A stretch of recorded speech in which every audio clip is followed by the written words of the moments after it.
Նախ եւ առաջ թույլ տվեք շնորհակալություն հայտնել ձեզ հրավերի եւ քննչական կոմիտեի վարույթում իրականացվող քրեական վարույթներով եւ կիսամյակային աշխատանքի արդյունքների վերաբերյալ հանրությանը իրազեկելու, ինչպես նաեւ հանրային հաշվետվողականությամբ հանդես գալու հնարավորությունը ապահովելու համար։ Ձեր կողմից վկայակոչված քրեական վարույթը մեկը չի, ձեր կողմից վկայակոչված դեպքերի իրադարձությունների կապակցությամբ քննչական կոմիտեում տարբեր ստորաբաժանումներում քննվում են 1 տասնյակից ավելի քրեական վարույթներ,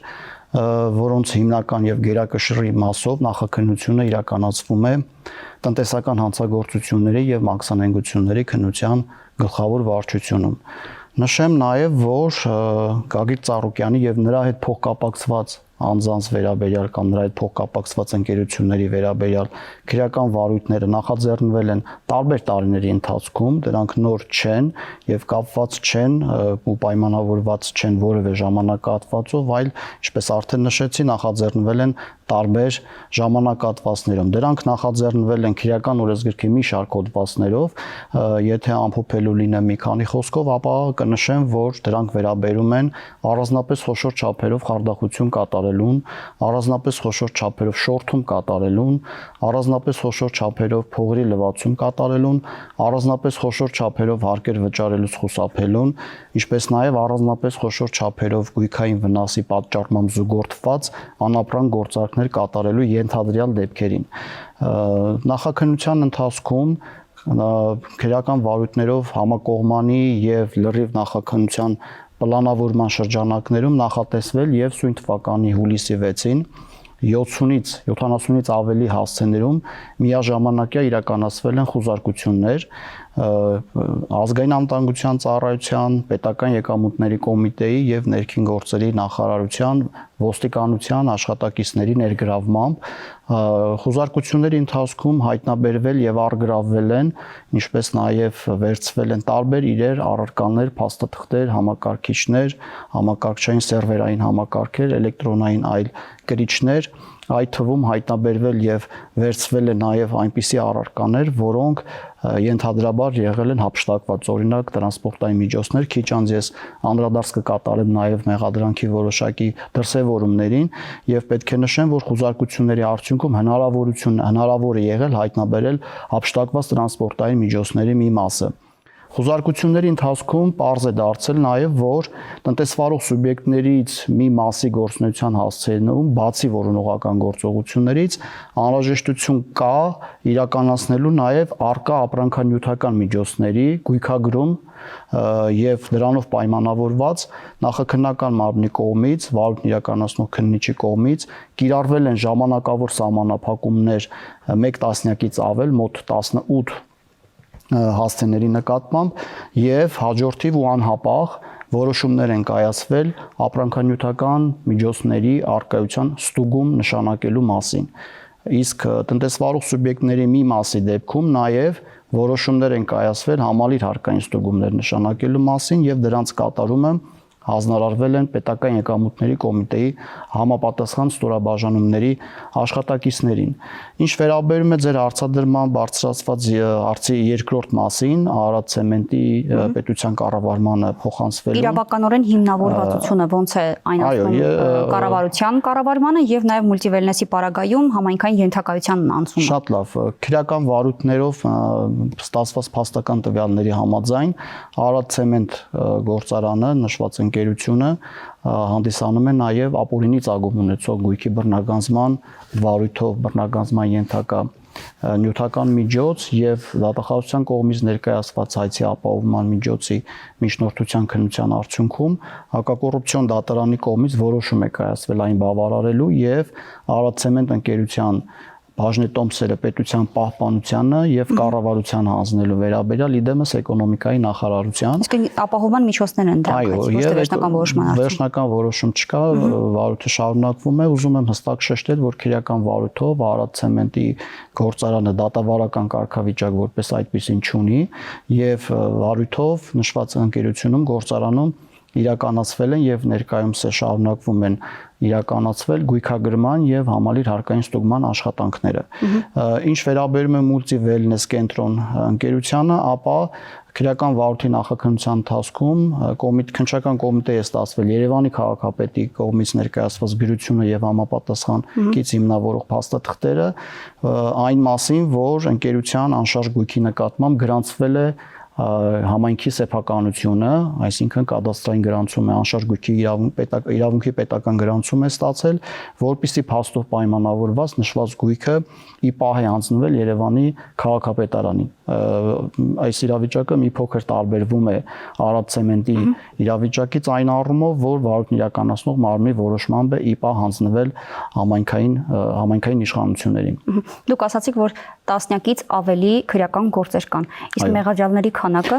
Մեղադրյալները նշված քրեական վարույթներով համադրված տվյալներ ես ձեզ ներկայացնեմ 13-ն են, 13 անձի նկատմամբ իրականացում է քրեական հետապնդում, որոնցից 9-ի նկատմամբ որպես խափանման միջոց է կիրառվել կալանքը,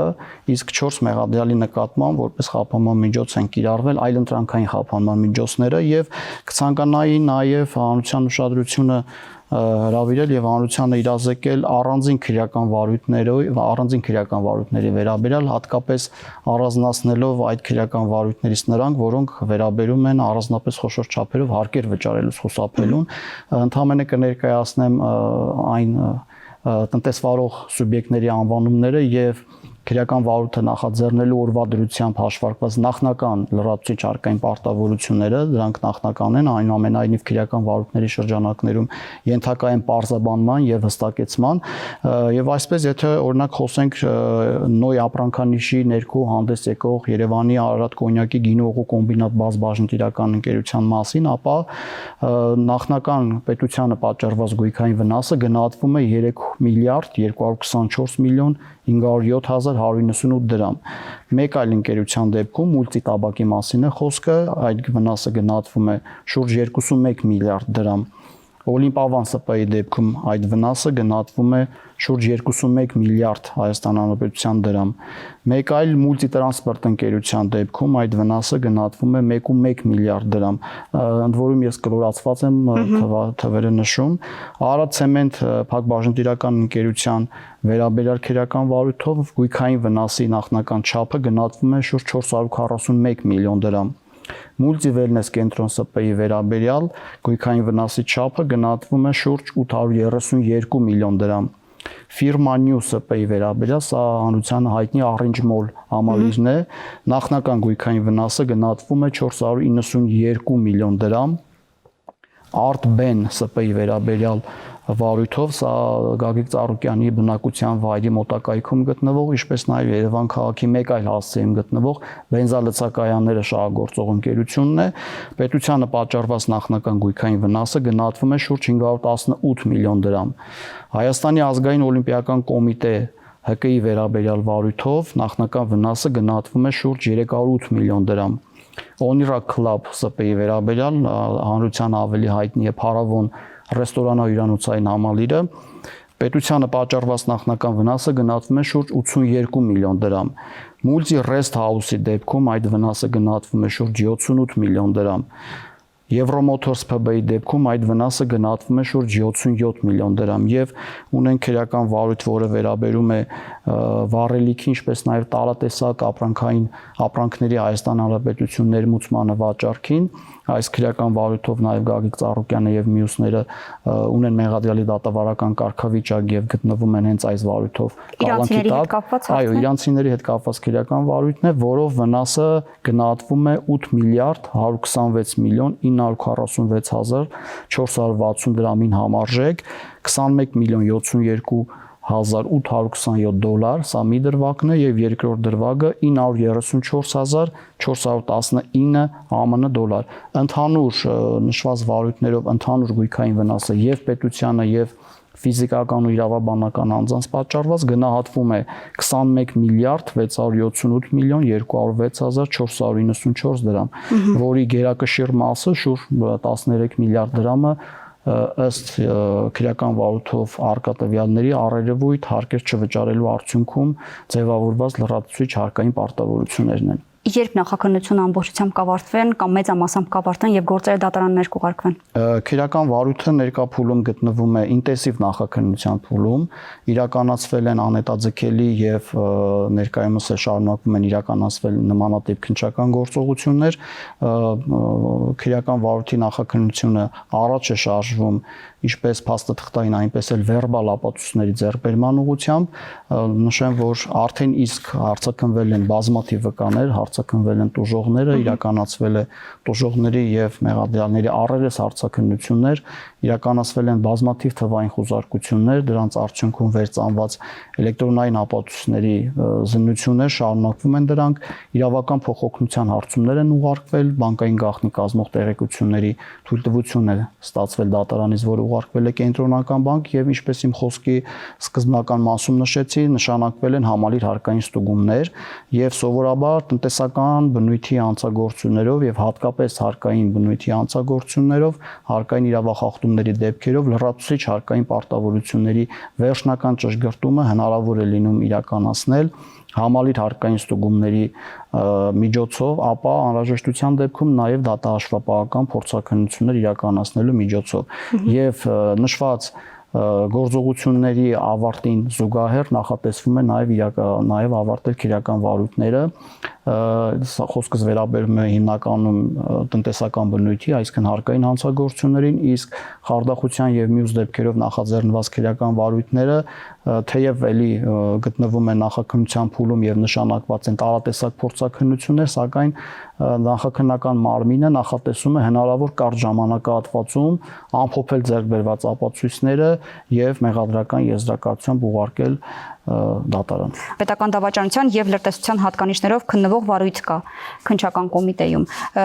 վերաբերելի Անժելիկ Թևանյանին եւ նրան փոխկապակցված անձանց հետ։ Սրա մասին ինչ մանրամասներ կհայտնեք։ Տեսեք, նախաքննության փուլում գտնվող քրեական վարույթներով հանրային տեղեկատվություն ներկայացնելիս քննչական կոմիտեն մշտապես առաջնորդվում է այն սկզբունքով, որպեսզի հնարավորինս զերծ մնա հավելյալ տեղեկատվության տրամադրումից այն նկատառումով, որ նախաքննական գաղտնիք նախ եւ առաջ չհրապարակվի, բացի այդ հանրության մոտ վաղաժամ ընկալումներ չձևավորվեն վարույթով անցնող անձանց մեղավորության կամ անմեղության վերաբերյալ եւ հետեւաբար այդ նկատառումներից ելնելով ես կփորձեմ հնարավորինս սեղմ պատասխանել նշված հարցին։ Այո, կա այդ քրեական վարույթը քննվում է քննչական կոմիտեի պետության, սահմանադրական կարգի հիմունքների եւ հասարակական անվտանգության դեմ ուղղված հանցագործությունների քննության գլխավոր վարչությունում, նախաձեռնվել է պետական դավաճանության եւ լրտեսության հատկանիշներով ազգային անվտանգության ծառայությունից ստացված հաղորդման հիման վրա։ Ըստ քրեական վարույթի նյութերի փաստական տվյալներ են ձեռք բերվել, որ Անդրանիկ Թևանյանը 2021 թվականի խորհրդարանական ընտրությունների ժամանակ հանդիսացել է Հայաստան կուսակցությունների դաշինքին հարող քաղաքական գործիչ եւ համապետական ընտրական ցուցակում ընդգրկված падգամավորության թեկնածու։ 2024 թվականին ըստ արկա փաստական տվյալների վերջինս հավաքագրվել է օտարերկրյա հատուկ ծառայությունների աշխատակիցների կողմից, այնուհետև Ռուսիա Կովկաս կենտրոնի աշխարհաքաղաքական կենտրոնի ղեկավարի հանձնարարությամբ, ով ըստ երևույթին ըստ փաստական տվյալների հանդիսանում է նաև օտարերկրյա հատուկ ծառայության ներկայացուցիչ, Անդրանիկ Թևանյանը առերևույթ կատարել է պետական դավաճանություն ի վնաս Հայաստանի Հանրապետության տարածքային անձեռնմխելիության, արտաքին անվտանգության առերևույթ հանցանքի կատարումը դրսևորվել է լրտեսության եւ պետական գաղտնի կազմող տեղեկությունները ապօրինի հավաքելու եւ նշված անձին փոխանցելու եղանակով ըստ արկա փաստական տվյալների Անդրանիկ Թևանյանը 622,000 դոլար վարձատրության դիմաց հավաքագրել է 2024 թվականի ապրիլ ամսին ազգային ժողովի փակ եւ գաղտնի նիստի ընթացքում, այդ լսումների ընթացքում տեղի ունեցած քննարկումների արդյունքները եւ ընթացքը արտացոլող փաստաթուղթ թարգմանել ռուսերեն լեզվով եւ փոխանցել օտարերկրյա հատուկ ծառայության ներկայացուցչին։ Նշված առերևույթ հանցանքը կատարելու հիմքով Անդրանիկ Թևանյանի նկատմամբ հարուցվել է հանրային քրեական հետապնդում պետական դավաճանության հոդվածով, քրեական օրենսգրքի 418-րդ հոդվածով եւ նրա նկատմամբ որպես խափանման միջոց է կիրառվել կալանքը։ Քրեական վարույթի հետագա նախաքննությամբ վարորդային եւ ապացուցողական գործողություններ են իրականացվել պարզելու այն անձին, ում միջոցով Անդրանիկ Թևանյանը ստացել է 2024 թվականի ապրիլ ամսին ազգային ժողովի փակ եւ գաղտնի նիստի ընթացքում քննարկված հարցերի վերաբերյալ փաստաթուղթը եւ ձեռք բերված փաստական տվյալների համաձայն այդ փաստաթուղթը վերջինիս փոխանցել է 2024 թվականի ապրիլի դրությամբ ազգային ժողովի падգամավորի կարգավիճակ ունեցող Արեգնազ Մանուկյանը վերջինիս մեղսագրվել է պետական գաղտնիք պարունակող տեղեկությունների հրապարակման առերևույթ հանցանքի կատարում նախատեսված քրեական օրենսգրքի 427-րդ հոդվածի առաջին մասով եւ նույնպես որպես խափանման միջոց է կիրառվել կալանքը քրեական վարույթի հանգամանքների վերաբերյալ թերևս հրապարակման ենթակա այս տեղեկատվությունը կարող են փոխանցել միայն հավելեմ որ նախաքննական մարմնի կողմից նախատեսվում է առաջիկա ժամանակահատվածում ամփոփել ձեռք բերված ապացույցները եւ մեղադրական եզրակացությամբ քրեական գործը ուղարկել դատարան։ Լավ, անցնելով արդեն 2026 թվականի առաջին կիսամյակի քննչական կոմիտեի արված աշխատանքներին, վիճակագրական տվյալներին։ Առաջին կիսամյակում տարվա քանի հաղորդում է ստացվել քննչական կոմիտեի ստորաբաժանումներում։ Մինչ վիճակագրական տվյալների ներկայացնելը կցանկանայի նշել, որ վիճակագրական ցուցանիշների ամփոփման պարզ դարձավ, որ 2026 թվականի առաջին կիսամյակի ընթացքում քննչական կոմիտեում ընդհանուր առմամբ պահպանվել է աշխատանքային ծանրաբեռնվածությունը բոլոր ստորաբաժանումներում։ Եվ չնայած աշխատանքային ծանրաբեռնվածության արկայությանը, ինչպես նաև հաղորդումների քանակի էական աճին, նախաձեռնված քրեական վարույթների էական աճին եւ քննված քրեական վարույթների աճին, դրան զուգահեռ արձանագրվել է նաև քննիչների արտադրողականության եւ աշխատանքի արդյունավետության բարելավում, ինչը արտահայտվել է դատավարական ավարտների եւ հատկապես դատարան ուղարկված քրեական գործերի քանակական զգալի, կարելի նույնիսկ բնութագրել աննախադեպ աճով, որոնց ստորև կանդրադառնամ։ Ինչ վերաբերում է ստացված հանցագործության մասին հաղորդումներին, ապա նշեմ, որ 2026 թվականի առաջին կիսամյակի ընթացքում քննչական կոմիտեի ստորաբաժանումների կողմից ընդունվել է առերևույթ հանցանքի մասին 41250 հաղորդում։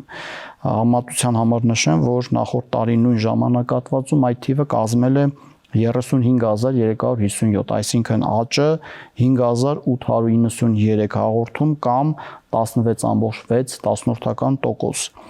Առաջ անցնելով նշեմ, որ ստացված հաղորդումներից 32472-ով նախաձեռնվել է քրեական վարույթ, որը 4625-ով կամ 16.6%-ով ավելին է 2025 թվականի համադրելի ժամանակահատվածի ցուցանիշից ներկայացված հաղորդումներից 8778-ով կազմվել է քրեական վարույթ չնախաձեռնելու մասին իրազեկում։ Մերժված այսինքն։ Այո, եթե կարելի է ձևակերպել, որը 1266-ով կամ 16.8%-ով ավելին է, քան 2025 թվականի առաջին կիսամյակը։ Իսկ ինչ հիմքերով, պարոն Գևորգյան։ Սովորաբար առերևույթ հանցանքի մասին բավարար տվյալներ չպարունակելու մենք ունենք իրադատավարական ընթացակարգեր,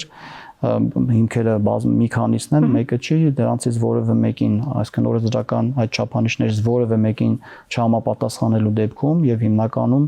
դրանք այն հաղորդումներն են, որոնցում նկարագրված դեպքին իրադարձությանը հնարավոր չի եղել տալ քրեական օրենսգրքով նախատեսված որևէ արարքին համապատասխանելու նախնական իրավական գնահատական։ Բոլոր այս դեպքերում կազմվել են վարույթ չնախաձեռնելու մասին իրազեկումներ։ Ներկայացնեմ նաև, որ 2026 թվականի առաջի կիսամյակում քննչական կոմիտեի բոլոր ստորաբաժանումներում ընդհանուր առմամբ քննվել է 58820 քրեական վարույթ։ Այս թիվը 2025 թվականի առաջին կիսամյակի համեմատ ավելին է 2006-ով կամ 3.5%-ով։ Քանիսն է դատարան ուղարկվել։ Դատավարական ավարտներին անդրադառնամ, հաջորդիվ 2026 թվականի առաջին կիսամյակի ընթացքում միայն կարճված եւ դատարան ուղարկված քրեական վարույթների թիվը կազմել է 20988, որը 2292-ով ավելին է 2025 թվականի համադրելի ցուցանիշից։ Ինչպես նշեցի, դատարան ուղարկված վարույթների դեպքում մենք ունենք աննախադեպ ցուցանիշ, մասնավորապես 26 թվականի առաջի կիսամյակի ընթացքում դատարան է ուղարկվել 9910 քրեական վարույթ։ Համատության համար նշեմ, որ 2025 թվականի առաջին կիսամյակում այդ թիվը կազմել է 6111, այսինքն աճը կազմել է 3799 վարույթ կամ 62.2%։ Դա նաև քննիչների աշխատանքի արդյունավետության։ Այո, քննիչների աշխատանքի արդյունավետության մասին է խոսում, ոչ միայն քննիչների աշխատանքի արդյունավետության, այլ նաև արտադրողականության բարձրացման եւ վերահսկողական ու կազմակերպական մեխանիզմների։ Ինչ չափի նյութական վնաս է արձանագրվել պետության համար։ Շատ լավ, տեսեք, միջև նյութական վնասի չափին անդրադառնալը նշեմ, որ քննչական կոմիտեում պետությանը, համայնքներին, ֆիզիկական եւ իրավաբանական անձանց պատճառված գույքային վնասի հաշվարկման մեթոդաբանությունը հիմնված է տարբեր չափորոշիչների վրա։ Մասնավորապես մեր կողմից հաշվառումը իրականացվում է նախ եւ առաջ ավարտված քրեական վարույթներով պատճառված եւ վերականգնված գույքային վնասի մասով ավարտը նկատի ունենք դատարան ուղարկված եւ կարճված քրեական վարույթները, ապա հաշվառում է տարվում նաեւ անավարտ քրեական վարույթներով, որոնք գտնվում են ընթացքի մեջ նախաքննության փուլում։ Եվ ըստ այդմ ավարտված քրեական վարույթներով պետությանը, համայնքներին եւ ֆիզիկական ու իրավաբանական անձանց պատճառված գույքային վնասը 2026 թվականի առաջին կիսամյակում գնահատվել է 10 միլիարդ 205 միլիոն 685 հազար դրամ, որից նախաքննության փուլում վերականգնվել է 3 միլիարդ 165 միլիոն 49 հազար դրամը կամ ընդհանուր պատճառված գույքային վնասի շուրջ 31%-ը։ Բացի այդ, կոմիտեում նաև հաշվառում է տարվում արգելադրված գույքի վերաբերյալ, սա քրեադատավարական գործիք է, որը հնարավորություն է ապահովում հետագայում պատճառված գույքային վնասը վերականգնել։ Ըստ այդմ ավարտված քրեական վարույթներով արգելանք է դրվել 154 միլիոն 606 հազար դրամ արժողությամբ գույքի վրա։ Անավարտ քրեական վարույթների դեպքում առաջին կիսամյակի ընթացքում վերականգնվել է 6 միլիարդ 624 միլիոն 467 հազար դրամ։ Արգելանք է կիրառվել 141 միլիոն 316 հազար դրամ դրամական միջոցների եւ գույքի նկատմամբ։ Եթե համադրենք եւ ամփոփենք առաջին կիսամյակի ընթացքում ավարտված եւ անավարտ քրեական վարույթներով պետությանը, համայնքներին, ֆիզիկական ու իրավաբանական անձանց պատճառված գույքային վնասից վերականգնվել է 9 միլիարդ 789 միլիոն 516 հազար դրամը եւ ընդհանուր առմամբ կալանք է դրվել 295 միլիոն 922 հազար դրամի վրա։ Կցանկանայի նաեւ վերականգնված գույքային վնասից առանձնացնել այն մասը, որը վերաբերվում է պետությանը պատճառված գույքային վնասին եւ ըստ այդմ վերականգնված վնասից 9 միլիարդ 142 միլիոն 727 հազար դրամը վերաբերում է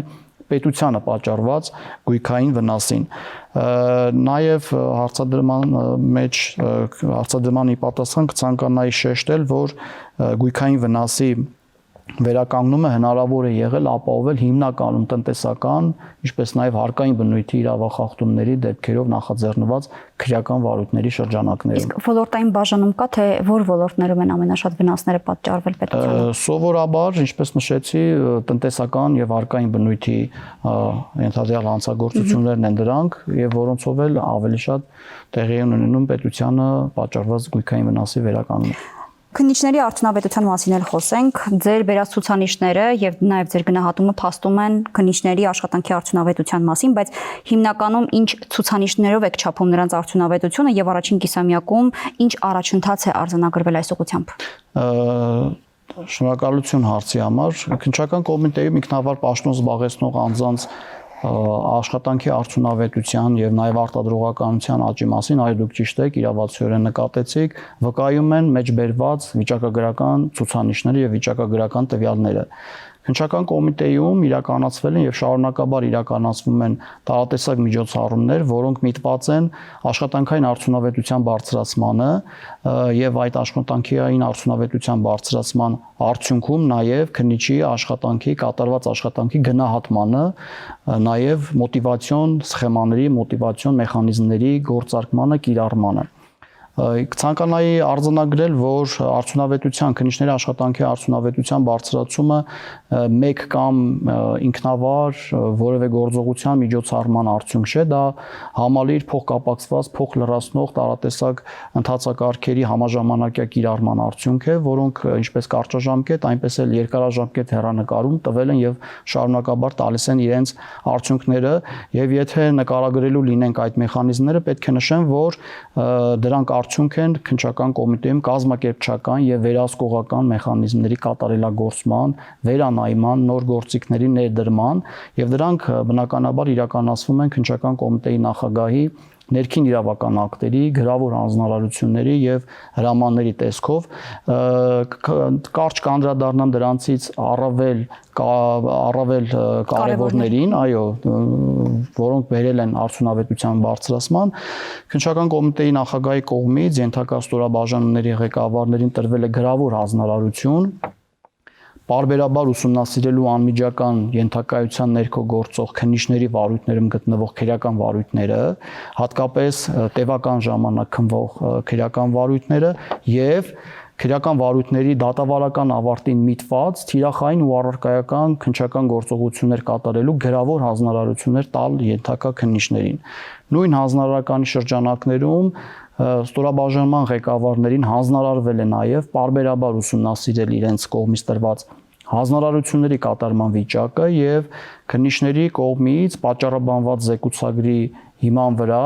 երկարաձգել հանձնարարության կատարման ժամկետը կամ անհարգելի պատճառներով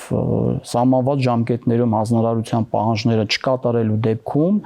նախաձեռնել տվյալ վարույթն իրականացնող քննիչի նկատմամբ կարգապահական ներգործության միջոցներ կիրառելու ընթացակարգեր։ Այս գործիքի ներդրմամբ ըստ էության հնարավորություն ընձեռնվեց ստորաբաժանման ղեկավարների ուղիղ մասնակցությամբ իրականացնել քերական վարույթների համաչափ պլանավորում, քննչական գործողությունների առավել թիրախային եւ առարկայական պլանավորում եւ իրագործում եւ կարծում եմ այս գործիքի ներդրմամբ եւ շարունակական կիրառմամբ հնարավորություն ստեղծվեց նաեւ բարձրացնելու քննիչների